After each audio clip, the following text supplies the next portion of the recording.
Yeah, well, I'm did you trying hear to think that? of even. Yeah. Okay, now I'm gonna hit record on the road. Okay. Welcome to the Lesbian Chronicles. Hi. It's been a Hey, minute. it has been a minute. It feels like an eternity. You know when you go out of town for a long time and it's like you think back to when you boarded the plane to leave and it feels like a year ago? I mean, you were gone for like a year, easy. It felt like it. We were gone, I think we were gone 16 days. Yeah, I haven't been that's a lot. gone that long from our house, our dog. Like it was really awesome. Like we both said, it could have gone really bad with 4 kids and just we're moving Mm. around a lot. But it was really good. And it was almost like we left still wanting more, but Oh wow. it was still like it was time. Like you can't stay gone forever. So it was like time to come home. We even at one point were in 2 Airstreams in Joshua Tree, packed in, obviously 4 kids, 2 adults. It was like 105 degrees. No. And we still were like having a blast. Man. Where all did you guys go? So we went everywhere. We started in San Francisco and then we went to Santa Cruz. Then we went to Monterey in Carmel Valley. And then we went to Joshua Tree. And then we went to Yosemite, which was my favorite. I've never been there. I lost my head. I can't believe places this beautiful exist Right? in the United States. And then we went back to Oakland, California before we left the next morning. Nice. So we just I'm did like doing, 2 to 3 nights everywhere. I mean, yeah, that's a long trip. I'm going to San Francisco area in July, but it's going to be Okay. like super quick. I'm just going Yeah. out there it's actually my ex-husband's cousin is getting married, Nice. and she invited me along with the rest of the family to Oh, you're the still in the family. wedding. I am. I Yeah. feel good about it too. Heck yeah. I'm so honored to be invited. I'm like, sure, I will fly across the country to only spend a few days in California, but I'm really looking forward to it and seeing like some of those family members that I haven't seen in a long time. So Yeah. Do you know where you're staying? I have no idea. I've not booked a Okay. hotel. Okay. And the wedding itself is in Tamales, Yeah. California. Yeah. Really So beautiful there. yeah, I'm looking forward to being back in that part of the country because that's where Yeah. my ex is from. So Well, Maria like, lived in Oakland for a long time. uh-huh. And people like Oakland gets a bad rap. Don't sleep on Oakland because it's kick ass. Like I left San Francisco saying like Oakland, first of all, is 10 minutes from San Francisco across the bridge. Yeah. But I like it better. Like I literally, if I was moving to the West Coast tomorrow and I had to pick between the two, I'm living in Oakland. Oh It's wow. killer neighborhoods, walkable to everything. It's not touristy at all. It's like and it's on the bay. Like it's this gorgeous. You should check that out while you're there. It is gay. I mean, it's Yeah. just like really cool, hip. I don't know. It's just like it feels more local than San Francisco. And I don't know. I loved Oakland.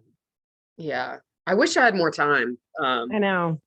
But yeah, we'll probably do like San Francisco, all the touristy things Yeah. that I haven't done in a while. But I'm looking forward to it for sure. It's And awesome. It's then such a great place. also going to Belize this summer, going to Yes. Croatia. I'm like, A lot of travel. a lot. Yeah. But I mean, Yeah. that's what Marina, she loves to travel. And so I'm just kind of like tagging along on those trips and we'll When see you what were happens. getting divorced, I remember that being like a fear point for you Oh, of like, who am I? And I felt the same way, but for you, it felt like extra heavy of like, who am I going to go with or what's going to happen? And it seems like you manifested a travel partner and you fucking got it. right. I mean, yes, to the nth degree, you Yeah. know? And yeah, my ex being an airline pilot, it was like, like, what am I giving up here? Like free Yeah. flights, you know? Right. But yeah, to meet someone who wants to do so much and go to places that I would have never thought to go to Croatia, like not in a million years. Yeah. And then all these people that I've told since are saying how beautiful it is out there. And I've heard the same pictures that thing. I've seen, it looks amazing. And it's going to be like a really active vacation, which I can't really say I've ever done other than like Okay. snowboarding. Like Yeah. we're going to be hiking and kayaking like every day. I know. I've noticed that that all our vacations now are like active. Whereas when I was married, it was like you lay by a pool, and now Yeah. it's like surfing, skiing, it's hiking. It's always like some activity, which I love. Yeah. But also, I mean, now it's like kids are older, and having like being divorced and like having breaks Yeah, from your kids, it's like true. I'm more rested now, you Yeah, know, like right. I have the more energy to do these kind of things. Whereas like early on with having the kids, and I mean, you're with them 24/7. On top of that, they're babies and toddlers and they're waking up nonstop. Like you're just not rested. And now, I It mean, that's doesn't like sound one as of those fun. Yeah, little silver lining of divorce is that you get some free time and you can it's sleep true. in like at least once or twice a week, maybe Yeah, sometimes. that's So awesome. No, I think that's really important. And I think like we always say, like to us, like again, when you're getting divorced, money is like a scary thing because you don't know what your finances are going to look like. It changes, whether for better or for worse, it changes. But like travel and house are like two places I never feel bad spending money because I just mm, feel like you get richer when you travel. And, yeah, in so many ways, you're enriched. And so for us too, it was like we weren't worried about, it was just like, this is important. It's important to take the kids. It's important to do these things. And, yeah. that's a place I Well, don't and mind spending. you're bringing up another good point of like the fact that when you are like, that was a fear of mine, was like the financial situation, Yeah. financial security and divorce. And like now being a few years out and feeling more comfortable with being like, okay, look, I can spend money to go do this Yeah, thing. totally. It just takes you time to get there. And I know some people struggle more so with that aspect than others. Especially if you've been like a stay-at-home mom the whole time, and like, or if Yeah, you got married, went right out of high school and like never went to college. Like there's so many challenges that come with that. So right. It's true. But I think you do land on your feet. Everybody's position is going to look a little different and feel a little different, but eventually you land on your feet. Like out of all our people, I don't remember anyone that didn't, right. you know? Yeah. We don't know anyone Um, that's like homeless. no, we don't know anyone homeless. Speaking of which, like, wasn't it so lovely to get back with group Melissa Olson? Oh, To have her. I absolutely. hope if you guys are listening, I hope you were able to pick up that episode with Melissa Lester Olson. Like it was so full circle for Melissa and I because when we met through her, and we met at a time when fear was paramount and there was crying and there was so much, just we were terrified. And I Hmm. just feel like that, I look at it again, I always say this like a bell curve of like I rode up the front of that bell curve with you, and then we hit the top where hope started to outweigh the fear, and then we rode it down together, and here we still are. And I think of her as like kind of the backdrop to that whole time in my life. Absolutely. Like that was our like safe space to go into and Yeah, admit all the things that were going on in our lives. right. That was like the only place you could go and fully tell the truth. True. Every other aspect of my life, it's like I'm in the suburbs, I'm with straight people. I can't talk about what I'm going through because no one's gonna get Right. it. They're not going to get it. And honestly, it's not even that they're not your people. So it's like, am I really unloading this Right. on you? You're not mine. Hmm. Yeah. And it was going to become gossip. That was another great Yeah. thing about group, was that it was this preserved privacy. Remember how Melissa would always say, like, we don't mention, where you work, don't mention where you live, and Yeah. unless that feels safe for you to say, don't say it. Yeah. But we also texted with a friend of ours who also went to group, and she was talking about how great it was to go back and listen to those episodes of Melissa and reflect back on like how far she's come as well. Yeah. Um, and we mentioned too, it's like we kind of skipped some of the really hard shit For because we sure. had group. Yeah. It was Um, like this built in therapy and I did appreciate it. It's not like it was lost on me then. I knew every week when I showed up there mhm, that it was going to be impactful because it always was. I always left there moving the chains a little bit forward every time. yeah. So And I and just, it was hard to always make it, like it was yeah, definitely like an effort to carve out the time, especially like who's going to watch my kids, all that stuff. But it was so worth it. Definitely. And I know, we get this all the time. People are asking, like, who else does this? And like Melissa said, she does her group online, to where if you're in Georgia or Florida, you can join that. Just go to her Yeah. website. Is that fully, And like, I then, thought, is that true? Like, I thought she said she was working on being able to expand the group to other areas. Did that officially happen, Melissa? as far as I know, she's doing, if you live in Florida, you can join. Okay. Florida or Georgia. But I don't know. I think she said that she's having a lot of like legality issues with doing it elsewhere. Yeah. And in some ways, I think the fact that she is a licensed therapist, it kind of hampers her ability to do more. Yeah. Because there's so many rules and regulations to follow. There is another online group. We've talked about Bloomer Society before. I'm pretty sure they do like a Zoom meeting. I don't know how frequently. And then on Facebook, there's a group called Coming Out Community, and they do a Zoom call. I'm pretty sure every week. So, Okay. and even though that's not in person, whatever, you could, the same rules apply to those, where you don't have to share too much. You don't have to share, sit and listen. Yeah. Much like we had people in our group do. And Right. I think that making those connections and just speaking the words is paramount in all of this. I agree. It's like really good practice. You get better and better at it.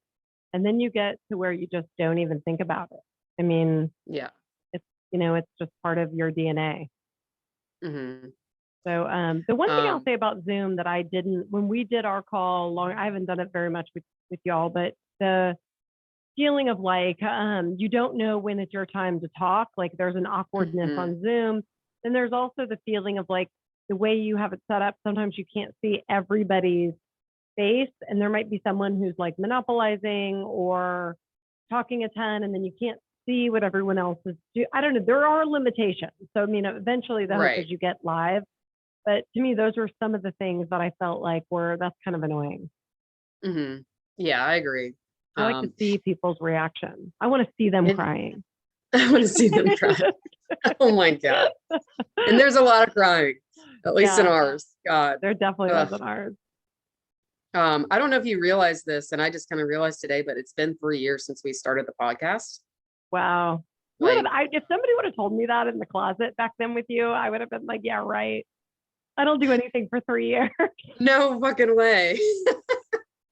Like, I forget my own name most days. I'm not going to remember every week for 3 years. Yeah, like, geez. It's true. But I think the fact though that we have such good listeners who give us such good feedback and really let us like know that it's helping. I mean that we that's our fuel to keep going. For sure.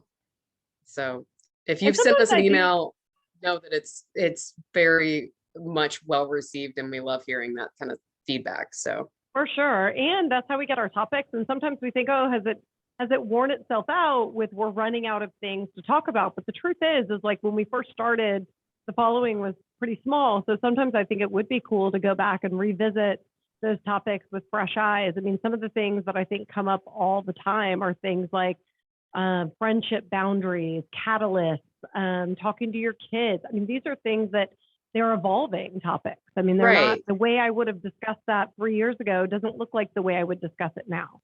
Absolutely.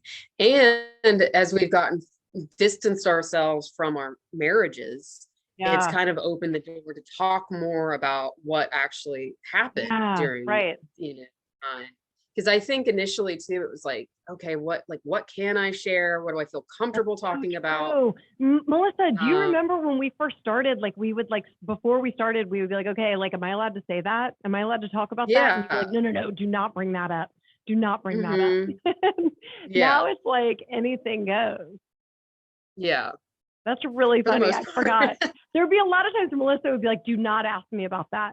And then I'd be like, come on, please let me ask you about that. 99% of the time it would be about my relationship that I was in. And it's like, no, don't. The relationship that you were in, or like trying to get out of, or trying to stay in. Yeah. Yeah. So boundaries. Do you want me to you want me to read one of the messages? Speaking of good messages from our people that we got. Yeah, totally. Okay. Let me get to it. Okay. We won't do any names, but hey, fan of the podcast. I'm basically going through the episodes one at a time. It's saving me right now. I'm at the very beginning of my journey and that I know I'm gay, but no one else does except one friend and my therapist. We've all been there. I have planted a seed with my husband of 8 years, best friend for 12, but nothing has become official. I have 2 children. The next step for me is continuing in small steps to make it official. I'm coming up with a plan, but right now I'm living with a ton of fear and sadness. My question is this: what was the separation process like for both of you? What steps did you take during that time? Like, were you told your husbands but hadn't yet moved out or divorced? And do you have any advice for someone just starting to think about leaving, separating, and imagining a different life? Go for it. Just go for it. Yeah, just go for it. You know, it's kind of weird to think back on that time because it was so chaotic. It's almost like my brain kind of can't even wrap around like what exactly took place in the timeline. And, you know, because it all started with that initial conversation of I'm questioning my sexuality, but it was more so like I have an interest in women, but I don't really know what to do with It that all started information. with Kate Mckinnon. It all started with Kate Mckinnon. We all know that. Very That's what simplistic. sparked it. But you know, if someone had told me though, like that even starting that conversation, it was going to lead to me being divorced, you know, I think 16 months later, like no freaking way. Like, did I think that was going to happen? You know, Let me ask you but this. for Let me me, ask you this. Because she, at this point in the process, like she says, she was planting the seed yeah, with her husband. Talk to me about that part for you. Like what how seeds did I did you plant the plant seed? with Tom? You know, we had already had conversations like throughout our marriage where I would point out women that I thought were pretty, or, you know, if we saw lesbians in public, I was always like, ooh, hot lesbians, that kind of thing. So he knew that there was like a level of attraction that I had to women. But I basically told him that like I was realizing that that attraction was stronger than what I had thought it was. Yeah. And I told him, I was like, and I don't know what to do with that, and it's bothering me, you know, it's really like weighing on me. And I was doing what I could to like Google discreetly, you know, without, because we had a PC like computer that we shared, you know. Shared I didn't cloud know about account. things like, yeah, like Yeah. everything that I was, not that he was like looking at any of that stuff, but it was easy to find. Yeah. If he And had you don't want to add a thought level to. of anxiety where you're laying in bed at night being like, oh my God, did I leave the Yeah, porn window open or something? right. Porn. But that led to me finding a therapist, which my first therapist was Melissa. And just trying to discuss with her like what to do with this. And then that then led to, my thought was we need to do marriage counseling. You know, maybe this is Yeah. something like we can fix, or, and like that person brought up doing like polyamory and like that kind of thing, which we like looked into and we talked about, but I was just like, not for us, you know. Because the more that I started to realize and think about my sexuality, the more that I was like, I think I want a life with a woman, you Yeah. know. Same.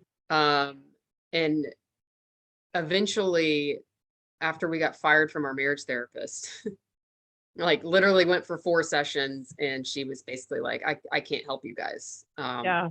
And no Your hate wife against is that too marriage. gay. I cannot Your help wife you is too guys. gay. Your wife is a She little didn't too say gay. quite that, but She's just a little too in gay. her defense, her next move would have been something that would have really involved us being fully immersed and committed to that relationship. And Yeah. I think talking to me, and because we had private sessions, and I fully admitted, like, I am really having a hard time here. She knew that I was not going to be able to like immerse myself in her next way of therapy. Mm-hmm. So it was a few weeks after that that I was like, I think we should separate. And that was one of the hardest things I had to say through all of this. Yeah. But the way that I looked at it though was like, if we separate, I'll miss him. And maybe like I was waiting to call my own bluff. I've said that before. Yeah. You know, Yeah. like Right. Somebody call me if off I of this take this thing. What next am I step, doing? yeah, I'm gonna Yeah. call my own fucking bluff and Right. stop. Close the bar. And I've got to go home. right. Yeah. And it was like when we separated, our agreement was that we could date. Both of us could date. And which was a hard thing for me to be like, sure, go ahead. And it backfired a little bit in that he did meet someone like a few months down the line. And meanwhile, I was in a relationship very quickly and it was chaotic. But I think that doing that, allowing each other to explore these other sides with full permission, you know, it allowed me to get the answers that I needed, but it also allowed him to see what it's really like to be with a straight woman, like a truly straight woman. Right. And you know, it's one of those sacrifices where you have to make it to figure your shit out in this. And one of the things I kept waiting for was to miss him. Like we did that nest parenting thing at first where we were both trying to like stay in the same house and just like one of us would leave when that person didn't have the kids. Yeah. And that still felt very like entwined. And luckily we were financially able to like rent a studio in Atlanta so that, you know, we each had a place to go to when we didn't have the kids. I know that's not like an option for some people. I've heard of other people getting like an Airbnb, like maybe that's a better option, you know, that kind of thing. Or even just like, I don't know, stay at a friend's house, stay at your parents' house, you know, a relative, something like that, just to get out of that house. But I kept waiting to miss him, and I did miss him. I missed my friend, but like on a romantic level, like I felt relieved, you know, to no longer have that like expectation weighing on me of like, you know, that we needed to have sex or be intimate or cuddle or what have you. Like that feeling that like weight lifted, it was like really amazing. And then are you continuing during this time? Mine's very similar to that. Are you still like when you chat, planting the seed of like, yeah, this is looking more and more like I'm not coming back? Or is it like not really a conversation? You know, it was one of those things where I could go to group and I could sit there and be like, I'm, you know, 80% sure that I'm gay. You know, I'm 80% sure that I need to get a divorce. But to say those words to him was like impossible. I know. And isn't it true too, that it's like, to me back then, I felt like, okay, yeah, I'm gay. I know I'm gay. I'm not 80% gay. I'm 100% gay, but I have to leave. Whereas as I've grown into this lifestyle, I've realized that's not necessarily the case. There are lots of people who know they're gay and they stay in marriages for, like what Melissa said, whatever reason.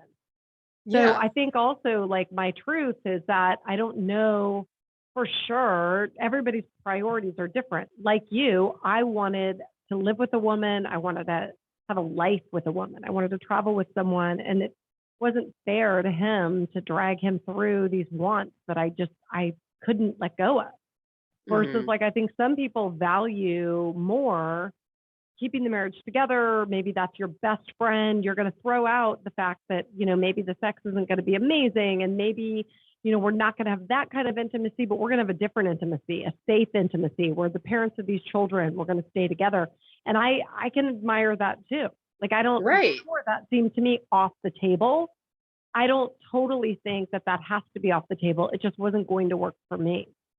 Absolutely. And but in all fairness, would you say, Melissa, on that note, if you never met someone and you were going to be a single woman, parenting kids 50% of the time, would you wish you would have stayed in your marriage? I think that's a really hard question and one that a lot of people lie about the answer.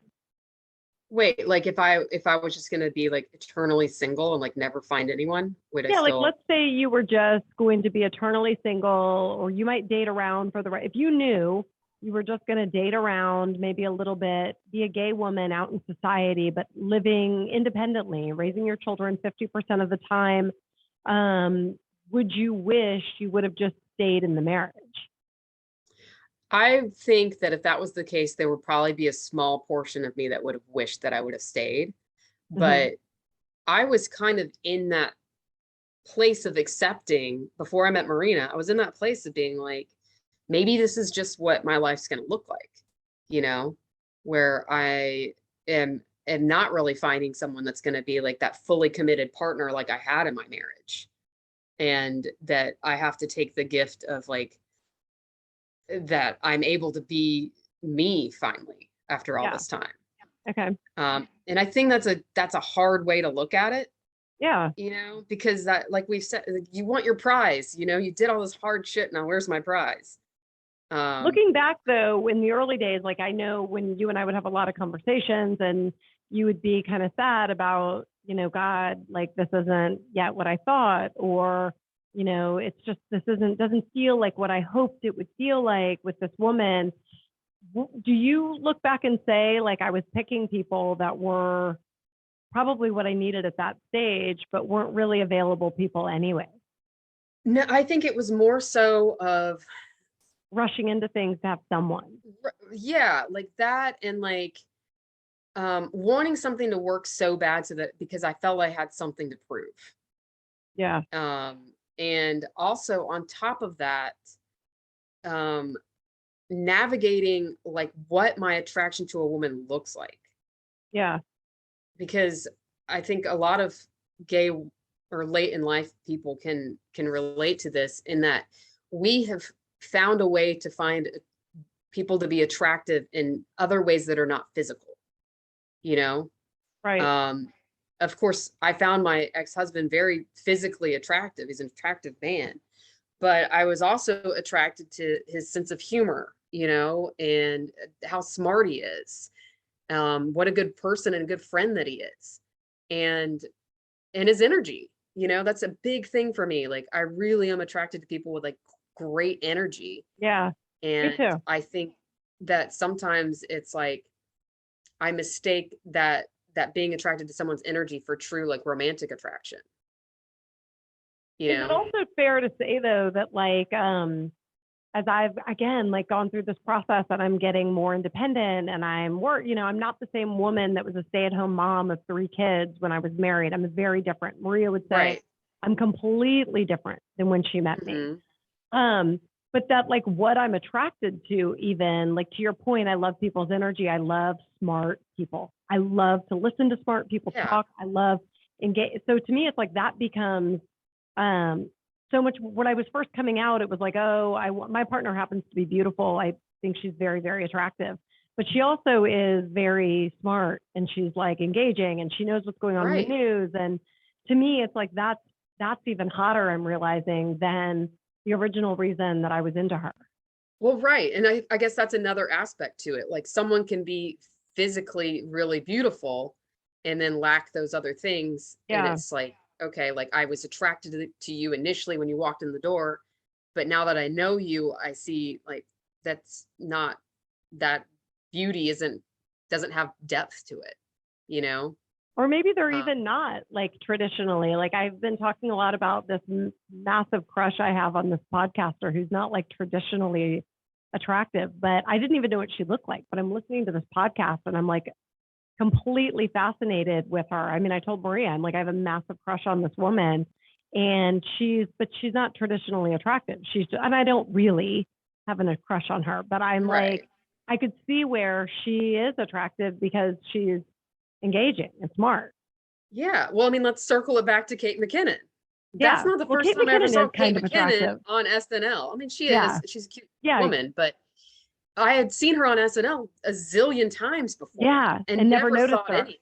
Yes. And That's then what it I was like mean. the moment that I see her singing and playing piano and being very passionate about Yeah. this election, it just something in me was like, Yeah. whoa, like that's attractive to me. you Right. know? Or seeing your So, partner do their, like Kate McKinnon do her job, or like seeing your partner do right. her work. Like if I hear Like Maria calling Marina, in a, yeah, like I love to see the work that she does. She works in events. She does like yeah, the drapery and everything for like yeah, weddings and red carpet and all this stuff. And I think it's so cool very cool. because it's like a physically demanding job, but also she's working in a field with like it's fairly male dominated. And she's coming in there and ruling it all and showing these men like you can't look at me and think that I can't do the same thing. And it's And that's creative, which creative yeah. to me is attractive. hmm Yeah, Like Marina to me gets more attractive like each day. yeah. As You you know, peel like the those more that you layers learn back. about someone. Yeah. Yeah. Um When I hear Maria calling in a prescription for someone, I'm hot. I'm like ears perked up, listening. Like to that's me, hilarious. there's something like super hot about that. I don't know Oh my why. I don't God. know what it is. Like I'll stop what I'm doing and listen. I'm kidding. That's adorable though. Oh. Um, Um, okay, we got off circling back track, but though, yeah, so I was I want to hear more though about what your separation process looked like yeah, and like how so you brought kind up of the conversation. the same thing. Like I planted seeds to this, like this woman. I mean, I remember like at one point he even said to me, like, God, if you ever leave me, I know it's going to be for a woman. Like you Mhm. constantly. I had a massive crush on Brandy Carlisle, not Belinda Carlisle, Brandy Carlisle. So I remember like that would come up, like joking. It starts joking, and then like little by little, I kind of would say to him, like, Hey, I think I am kind of gay, actually. And then, like, little by little, that led to a bigger issue, going to therapy group, and then him kind of being like, you've got to figure this out. And he was going to therapy. So Mhm. he finally was like, either you're not gay and we're going to be together, or you are and we're not going to be together. Like, that's how he felt. He wasn't trying to keep me, as this gay wife. He was just kind of like, you figure it out. We're going to go to therapy together. And we did. And as that went on, it just became more and more clear that I wanted the end thing. And I remember him in therapy saying, I look at it as we are going to be together forever in many ways because we've got these young kids and we are best friends. We're kind of like jumping off a cliff, holding hands. We're together, but we don't know what it's going to look like at the bottom. Mhm. But we've stayed the course. Like I still have his back. He has mine. We're still do each other favors all the time. If he needs something, I'm the first phone call. Yeah. So I don't think that I think we stayed the course. And I think I've said this a million times. I'm going to say it again because I cannot say it enough.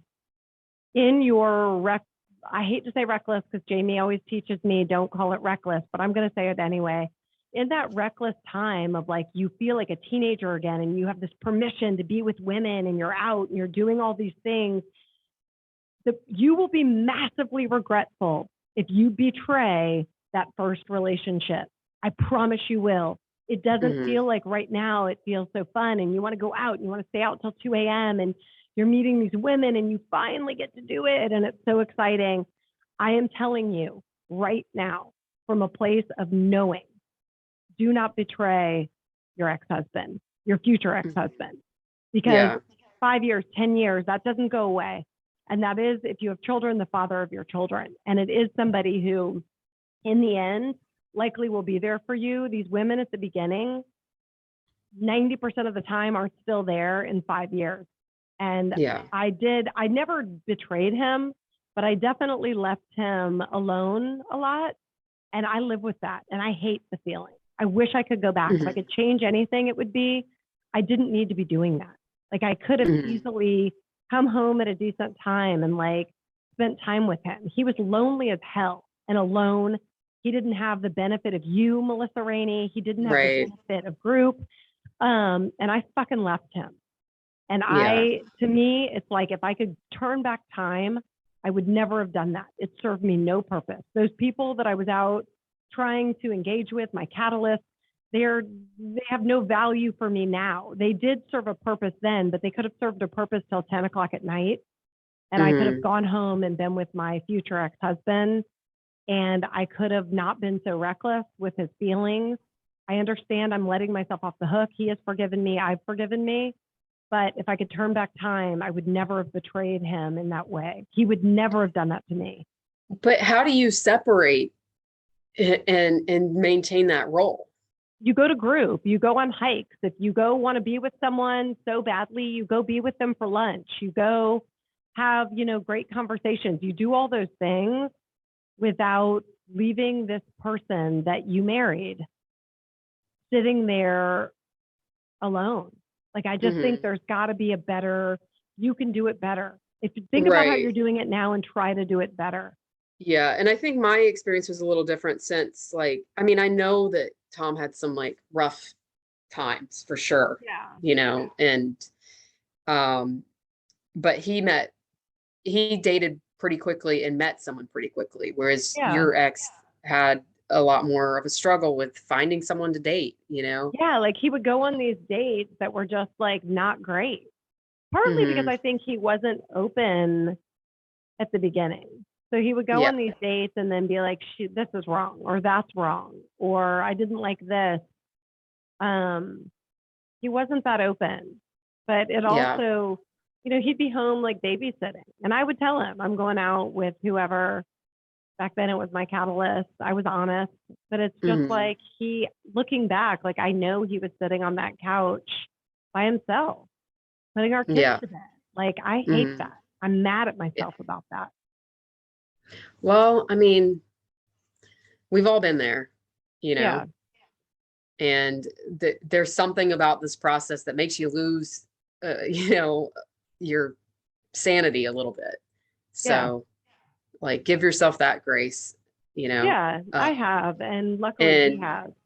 And I think you also mentioned that he was in therapy. My ex did therapy as well. I cannot say that enough. While if you are coming out, you need to be speaking to an affirming therapist. So does your husband or ex-husband. Right.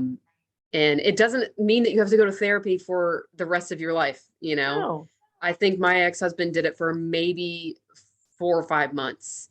Yeah. But it was what he needed, and it helped. I think we hear from a lot of husbands that are struggling in this.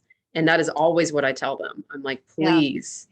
Yeah. And also we don't focus too much on the husbands that often, but for men to know that you most of the time have done nothing wrong here. No.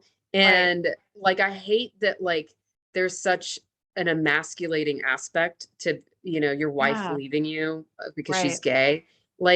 It makes zero fucking sense to me, because it's the problem is that you're a man. That's why we don't want to be with you. Yeah. And you can't take out the trash more or whatever, start suddenly taking care of the kids more. That's not going to make change my mind, or you can't say that we need to have sex more. None of that is going to help. No. What's going to help is say I want to be your friend in this, and your co-parent, and we're going to navigate this together, and I've got your back, like you said. This is the father of my kids. I will forever support him in any way that I can, just like he's done the same thing. Exactly. And I think so often, because we're human, we try to, the person goes from being our friend to this nasty divorce, and then all of a sudden they're the enemy. We've seen this with some of our friends. They came into a group as oh my God, this is my college sweetheart. We're best friends, to it's a war zone. And it's just to me, protect your relationship from that. And in the end, my partner now, it's we are healthier because our relationships with our exes are healthy. It's it does feeds the whole group. The kids are healthier, so they can be more loving to my partner. So, it's just the whole ecosystem functions better. Right. My kids are never going to hear me say a negative thing about their dad. And I would protect them from somebody else. I think if you're with a partner that's trashing your ex, part of that is their own. Yeah, you need a new partner. I just don't think that that's healthy for anyone. Yeah. Regardless, we're all imperfect. I could sit here and cast stones at everyone, but it's just we're all imperfect. But I'd also like to point out too that like we were able and had the safe space to be able to bring this conversation to our husbands.